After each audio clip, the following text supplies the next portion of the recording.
Sudarshan news की खबर का असर और हमारी मुहिम तिरुपति प्रसाद मामले को लेकर बड़ा अपडेट आपको दे दें। मुख्य याचिकाकर्ता ने फैसले का स्वागत किया और कौन है वो हैं धर्म योद्धा डॉक्टर सुरेश चौहानके जी। डॉक्टर सुरेश चौहानके जी हैं मुख्य याचिकाकर्ता और सुदर्शन न्यूज के प्रधान संपादक डॉक्टर सुरेश चौहानके जी की अपील है कि दोबारा ऐसी घटनाएं ना हो। तो एसआईटी से जांच की उम्मीद उन्होंने की थी और सुप्रीम कोर्ट ने यही फैसला लिया। एसआईटी से कराई जाएगी जांच, समय सीमा के अंदर जांच पूरी करने की भी उम्मीद जताई गई है। मुख्य याचिकाकर्ता डॉक्टर सुरेश चौहानके जी ने स्पष्ट रूप से ये बड़ी मांग कही थी कि जांच होनी चाहिए, समिति बननी चाहिए, एसआईटी गठित की गई। दूसरा, उनकी तरफ से स्पष्ट रूप से कहा गया था कि ऐसा मापदंड तैयार होना चाहिए जो आने वाले समय में एक उदाहरण बन जाए। इसीलिए ये उम्मीद जताई जा रही है कि समय सीमा के अंदर एसआईटी अपनी जांच पूरी करेगी, सख्त कार्रवाई होगी दोषी को और एक मापदंड तैयार हो जाएगा। बिल्कुल, जिस तरीके से जो तिरुपति प्रसादम का लड्डू था, उस लड्डू में उसका जब टेस्ट किया, उसके घी का टेस्ट किया गया था, तो उसमें मछली का तेल और चर्बी का इस्तेमाल जब पाया गया तो उसके बाद एक पिटीशन डॉक्टर सुरेश चौहानके जी के द्वारा लगाई गई थी सुप्रीम कोर्ट में। और अब उसी के ऊपर ये अपडेट आपको दे रहे हैं कि मुख्य याचिकाकर्ता यहाँ पर धर्म योद्धा डॉक्टर सुरेश चौहानके जी ही हैं और उन्होंने ये कहा है कि भाई अपील की है कि दोबारा ऐसी घटनाएं ना हो और एसआईटी से जो एसआईटी बनाई गई है उससे उम्मीद है कि भाई समय सीमा के अंदर जांच पूरी हो जाए। बड़ी खबर आपको बता रहे हैं इसमें। तो बड़ी और अहम जानकारी हम आप तक पहुंचा रहे हैं, जहां पर तिरुपति प्रसाद मामले को लेकर ये बड़ा अपडेट हम आप तक देख रहे हैं। मुख्य याचिकाकर्ता ने फैसले का स्वागत किया। आपको बता दें कि मुख्य याचिकाकर्ता ने फैसले का स्वागत किया है। मुख्य याचिकाकर्ता धर्म योद्धा डॉक्टर सुरेश चौहानके जी हैं और आपको बता दें सुदर्शन न्यूज के प्रधान संपादक डॉक्टर सुरेश चौहानके जी की अपील है कि दोबारा ऐसी घटना न हो। चलिए, तिरुपति प्रसादम मामले पर आपको ग्राफिक्स भी बताएंगे और सुप्रीम कोर्ट के फैसले का स्वागत करते हैं, ये डॉक्टर सुरेश चौहानके जी कह रहे हैं। और जांच के लिए नई 5 सदस्यीय एसआईटी का गठन यहाँ पर ये अहम है। सुप्रीम कोर्ट ने क्या कहा, क्या किया, वो आपको बता रहे हैं। तिरुपति प्रसादम विवाद पर सुप्रीम कोर्ट ने क्या कहा, राज्य की एसआईटी अब खत्म की गई। राज्य की एसआईटी जांच नहीं करेगी, राज्य की एसआईटी खत्म की गई। अब जो एसआईटी होगी उसमें सीबीआई के 2 अधिकारी होंगे और भी बाकी फोर्सेस के जो अधिकारी होंगे, सुरक्षा एजेंसियों के, वो भी इसमें मौजूद रहेंगे, लेकिन एसआईटी में सीबीआई के 2 अधिकारी होंगे। ग्राफिक्स के माध्यम से आप समझिए, सुदर्शन न्यूज 2 लोग राज्य पुलिस से और 1 अधिकारी एफएसएसएआई का होगा। बिल्कुल, तो एसआईटी गठित की गई है और इस एसआईटी गठित करने पर इस मामले में हम कोई नाटक नहीं चाहते। ये बड़ी बात सुप्रीम कोर्ट की तरफ से कही गई, क्योंकि अब जब एसआईटी का गठन कर दिया गया है तो इसके बाद ये उम्मीद जताई जा रही है कि इस मसले पर जांच समय सीमा के अंदर होगी और एक बड़ा फैसला भी आएगा। मुख्य याचिकाकर्ता सुरेश चौहानके जी ने स्पष्ट रूप से कह दिया, उनका बयान आ गया है कि हम इस फैसले का स्वागत करते हैं। उन्होंने बाकायदा सोशल मीडिया एक्स पर अपने दिल की बात साझा की है। मेरी याचिका पर सर्वोच्च न्यायालय ने तिरुपति बालाजी प्रसाद मामले में एसआईटी जांच के आदेश दिए हैं। ये मैं आपको सुरेश चौहानके जी एक्स पोस्ट पर जो उन्होंने अपने मन की बात साझा की है आपके सामने रख रही हूं। स्पष्ट रूप से उन्होंने कहा कि मैं इस निर्णय का स्वागत करता हूं एवं सर्वोच्च न्यायालय का धन्यवाद व्यक्त करता हूं। एसआईटी पारदर्शिता और समयबद्धता के साथ अपनी जांच पूरी करेगी, अपराधियों के विरुद्ध कठोर कार्रवाई होगी। साथ ही सर्वोच्च न्यायालय की इस जांच के आधार पर अन्य मंदिरों के लिए भी धर्माचार्यों के साथ बैठकर नए मापदंड स्थापित किए जाएंगे। इस केस में मेरा साथ देने वाली पूरी वकीलों की टीम का मैं हृदय से धन्यवाद व्यक्त करता हूं। तो ये बातें धर्म योद्धा सुरेश चौहानके जी की तरफ से सोशल मीडिया एक्स पर साझा की गई। इजरायली हमले में मारे गए हिजबुल्लाह चीफ हसन नसरल्लाह के भाई हाशिम सैफुद्दीन को भी उसको मौत के घाट उतार दिया गया है, ऐसा दावा किया जा रहा है। खबर है कि इजरायली सेना ने गुरुवार को बेरूत में सैफुद्दीन को निशाना बनाकर हमला किया और इस दौरान इजरायली सेना ने जमीन के नीचे बने बंकर पर 11 मिसाइलें ताबड़तोड़ दाग दी। यहां पर हिजबुल्लाह के टॉप अधिकारी बैठक कर रहे थे। सैफुद्दीन 1982 से ही हिजबुल्लाह से जुड़ा हुआ था। पिछले सप्ताह नसरल्लाह के मारे जाने के बाद उसके हिजबुल्लाह चीफ बनाए जाने की चर्चा थी। वह रिश्ते में नसरल्लाह का ममेरा भाई है, लेकिन गद्दी संभालने से पहले ही इजराइल ने उसका गेम ओवर कर दिया। अब देखिए, सोचिए कि भाई ऑफिस ज्वाइन किया और कुछ दिनों में ही उसकी मृत्यु हो गई, यानी कि एक तरीके से इंडक्शन भी नहीं हुआ और उसका टर्मिनेशन, एक्सटर्मिनेशन हो गया, मौत के घाट उतार दिया, उसको खत्म कर दिया। लेकिन अब हिजबुल्लाह की तरफ से पुष्टि आएगी कि नहीं आएगी, अभी तक आई है या नहीं आई है। खबर का पहले पक्ष आप जानिए लावनी से, फिर विपक्ष भी आपको बताएंगे।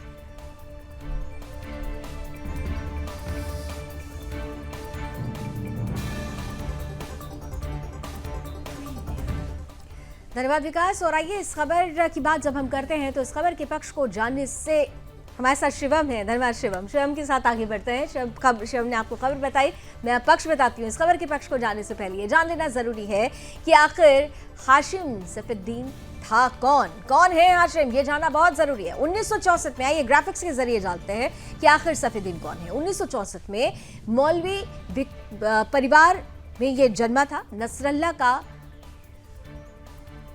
चचेरा भाई है सैफुद्दीन। कार्यकारी परिषद का मुखिया इसे बताया जा रहा है।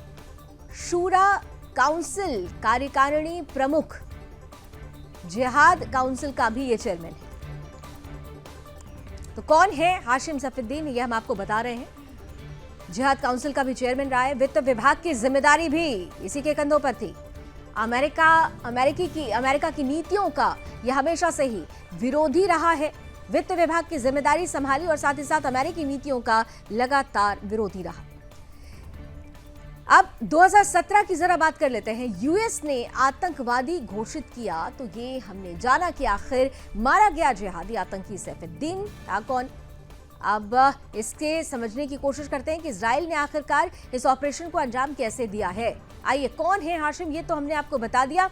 अब जिस ऑपरेशन का जिक्र इस वक्त दुनिया के हर कोने में हो रहा है, उस ऑपरेशन को आखिरकार इजराइल ने कैसे अंजाम दिया आपके सामने रखते हैं। देखिए, वॉर जोन में ले चल रहे हैं। अब आपको वॉर जोन में इजराइल की बड़ी बातें आपके सामने रख रहे हैं। इजरायली जो कार्रवाई हुई है बेरूत में, इजराइल सेना की ये बड़ी कार्रवाई है। 15 ठिकाने बेरूत में हिजबुल्लाह के ध्वस्त किए गए इजराइल की तरफ से। हिजबुल्लाह के हथियार फैक्ट्री पर आईडीएफ का बड़ा हमला इसे कहा जा रहा है। हिजबुल्लाह के इंटेलिजेंस कमांड सेंटर पर भी हमला किया गया है बेरूत से। इजरायली सेना की ये बड़ी कार्रवाई बेरूत में कही जा रही है। इस ऑपरेशन को लेकर विशेषज्ञों ने क्या कुछ कहा है ये भी हम आपको बताते हैं, लेकिन उससे पहले देख लीजिए 15 सबसे इंपॉर्टेंट ऐसे ठिकाने थे जिन्हें बैकबोन माना जाता है हिजबुल्लाह का, और उन्हीं ही 15 ठिकानों पर, जिसमें इंटेलिजेंस कमांड सेंटर भी शामिल था, उसे खत्म किया गया है। और अब आइए, क्या विशेषज्ञों का कहना है ये हम आपको सुनाएंगे और इसके बाद आपको इस खबर का विपक्ष बताएंगी मेरी सहयोगी दिव्या। अमेरिका लड़ाई में नहीं उतरता। इजराइल अकेले ईरान और हिजबुल्लाह और सबको नहीं लेगा, ठीक है। तो एक तो ईरान का लोग कह रहे हैं कि मंशा है कि साहब आप इतनी मार मारो कि एस्केलेशन इतनी बढ़े, ये जो हिजबुल्लाह और ईरान एस्केलेट करने के लिए मजबूर हों, ईरान लड़ाई में आ जाए, तब अमेरिका हमारी तरफ आ जाएगा, मिलके हम ईरान को और हिजबुल्लाह को धूल चटा देंगे। तो आने वाले दिन बड़े क्रूशल हैं और नुकसान बहुत होगा दुनिया का, क्योंकि अगर वहाँ पे बड़ा भीषण ऑल आउट वॉर हो जाती है मिडिल ईस्ट में, तो ऑयल की प्राइस स्काई रॉकेट होंगी। जो इकोनॉमीज चढ़ रही है वो प्रेसिडेंशियल इलेक्शन के पहले। तो चलिए आपको विपक्ष बताते हैं, जहां एक तरफ तो जिहादियों के खात्मे को लेकर पूरी दुनिया में जश्न है, मानवता के दुश्मनों के साथ आखिरकार ये अंजाम नहीं तो और क्या होना चाहिए। लेकिन कुछ ऐसे भी लोग हैं जो इजराइल, ईरान छोड़िए भारत जैसे देशों में रहकर भी आतंकियों के मारे जाने पर आंसू बहा रहे हैं। हाल ही में कुछ राजनेता ऐसा कर चुके हैं। अब ऐसी ही तस्वीर देश के अलग अलग हिस्सों से सामने आई है। भाग्यनगर में प्रदर्शनकारियों ने क्या कहा है वो भी हम आपको सुनवाएंगे।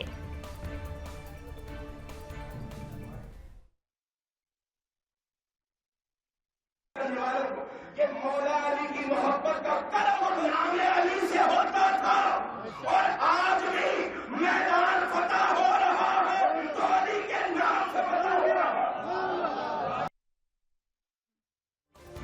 उत्तर प्रदेश के अमेठी जिले से एक ऐसी दिल दहलाने वाली खबर सामने आई है जिसने सभी को हैरत में डाल दिया है। मास मर्डर की मिस्ट्री को पुलिस सुलझाने की कोशिश कर रही है। बता दें कि नवरात्र के मेले के पहले दिन इस हत्याकांड को अंजाम दिया गया था, जिसमें 4 लोगों की बेरहमी से हत्या कर दी गई है। फिलहाल पुलिस पूरे मामले की जांच कर रही है, लेकिन इस खबर के सामने आने के बाद कई सवाल खड़े हो रहे हैं। विपक्ष ने इसे लेकर सरकार पर हमला बोला है, तो सरकार कड़ाई से जांच की बात कह रही है। चलिए आइए देखते हैं इस खबर पर पक्ष क्या कहता है और विपक्ष क्या कहता है। पक्ष बताएंगी लावण्य।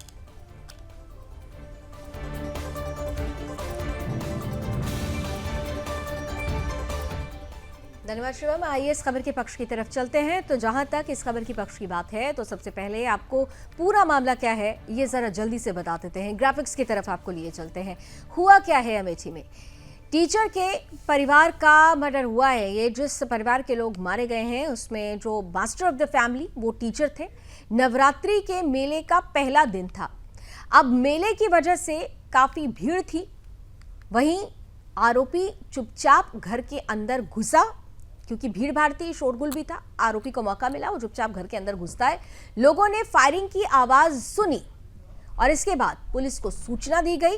घर के अंदर 4 लोगों के शव मिले। जब पुलिस इसकी जांच करने पहुंची, पुलिस को सूचना दी गई तो घर के अंदर 4 लोगों के शव मिले। गोली मारकर इस हत्या को अंजाम दिया गया है। यह हत्याकांड हुआ है, सभी की हत्या की गई है। पुलिस को शव के पास 9 खोखे भी बरामद हुए हैं। गोली मारी गई, सभी की हत्या की गई गोली मारकर, और पुलिस को शव के पास से 9 खोखे मिले। अब जब ये समझ लिया आपने कि आखिर ये पूरा मामला क्या है, अब आइए आपको ये भी सुनवा देते हैं कि पीड़िता के पिता की तरफ से इस घटना के बाद क्या प्रतिक्रिया दी गई है।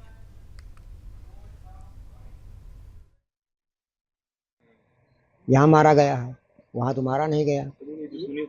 नहीं साहब, हमारे गांव में किसी से दुश्मन, एक छोटा बच्चा है वो भी जानता है कि मतलब पहले भी जो है वो लड़का हमारा पुलिस में था। पुलिस जो है आ गए रहे मास्टरी, तो उधर पुलिस करी जान दे के मास्टरी करने लगे कि पापा हम जो है मास्टरी करें। हम कहा बेटा ठीक है, हम सकून रहो, तुम अपना परिवार लेके यहाँ रहते थे। FIR के मुकदमेबाजी का इस घटना से कोई ताल्लुक है या कोई संबंध है? सर, ये मृतक कहाँ के रहने वाले थे, मूल निवासी के, और क्या व्यवसाय था इनका? देखिए, अभी तक जो हमें इनका एक आधार कार्ड मिला हुआ है, उस रायबरेली का इनका एड्रेस पता चला है, निवास पता चला है, और ये यहाँ पे पन्हौना में प्राथमिक विद्यालय में सरकारी टीचर। सर, कुछ सुराग मिल पाया है? हत्या आरोपियों को सुराग मिल पा रहा है सर? देखिए, अभी हम लोग तो चलिए अब इस खबर का विपक्ष जान लेते हैं। आपको बता दें, तस्वीरें साफ है। यूपी में घटना हुई और उसको लेकर सियासत एक बार फिर से तेज हो गई है। विपक्षी नेताओं ने बीजेपी को आड़े हाथों लेने में कोई कोर कसर नहीं छोड़ी है। समाजवादी पार्टी के नेता अखिलेश यादव यूपी सरकार की कानून व्यवस्था पर लगातार सवाल खड़े कर रहे हैं। मायावती दलित बेटी के लिए इंसाफ की मांग कर रही है और इसी बीच कांग्रेस नेता राहुल गांधी अपनी सियासत को धार देने के लिए एक कदम और आगे बढ़ गए हैं और पीड़िता के परिवार से फोन पर बात की। इस दौरान सांसद किशोरी लाल शर्मा वहां पर मौजूद रहे।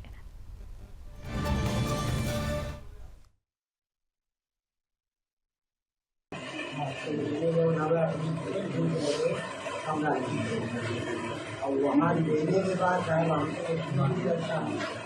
अब वहाँ